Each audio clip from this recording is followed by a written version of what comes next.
আদিতে ছিলেন বাণী, বাণী ছিলেন ঈশ্বরের সঙ্গে, বাণী ছিলেন ঈশ্বর। আদিতে তিনি ঈশ্বরের সঙ্গেই ছিলেন। তার দ্বারাই সব কিছু অস্তিত্ব পেয়েছিল, এবং যা কিছু অস্তিত্ব পেয়েছিল তার কোনো কিছুই তাকে ছাড়া অস্তিত্ব পায়নি। তার মধ্যে ছিল জীবন, সেই জীবন ছিল মানুষের আলো। অন্ধকারে সেই আলোর উদ্ভাস, আর অন্ধকার তাকে আচ্ছন্ন করতে পারেনি। ঈশ্বর প্রেরিত একটি মানুষ আবির্ভূত হলেন, তার নাম যোহন। তিনি এলেন সাক্ষী দিতে, সেই আলোরই বিষয়ে সাক্ষী দিতে, তার কথা শুনে যাতে সবার অন্তরে বিশ্বাস জেগে উঠতে পারে।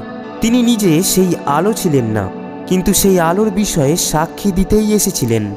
যিনি সেই সত্যকার আলো, যে আলো প্রতিটি মানুষের অন্তর উদ্ভাসিত করে, তিনি তখন জগতে প্রবেশ করছিলেন। জগতের মধ্যেই ছিলেন তিনি। আর যদিও জগৎ তার দ্বারাই অস্তিত্ব পেয়েছিল, তবুও জগৎ তাকে চিনল না। তিনি এসেছিলেন আপন গৃহে, অথচ তার আপনজনেরা তাকে গ্রহণ করল না। কিন্তু যারা তাকে গ্রহণ করল, তার প্রতি যারা বিশ্বাসী হয়ে উঠল, তাদের সবাইকে তিনি দিলেন ঈশ্বর সন্তান হবার অধিকার। রক্তগত জন্মে নয়, দেহের বাসনা থেকে নয়, পুরুষের কামনা থেকেও নয়, তাদের এই জন্ম ঈশ্বর থেকেই। বাণী একদিন হলেন রক্ত মাংসের মানুষ, বাস করতে লাগলেন আমাদেরই মাঝখানে, আর আমরা তার মহিমা প্রত্যক্ষ করলাম। একমাত্র পুত্র হিসাবে পিতার কাছ থেকে পাওয়া সেই যে মহিমা, ঐশ অনুগ্রহ ও সত্যের সেই যে পূর্ণতা, তার সম্বন্ধে এই হলো যোহনের সাক্ষ্যবাণী, এই হলো তার উদাত্ত ঘোষণা।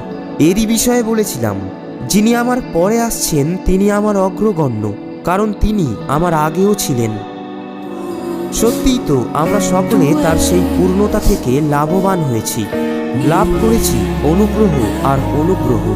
মসির মাধ্যমে তো দেওয়া হয়েছিল বিধান, কিন্তু সেই অনুগ্রহ, সেই সত্য নেমে এসেছে যীশু খ্রিস্টেরই মাধ্যমে। ঈশ্বরকে কেউ কখনো দেখেনি।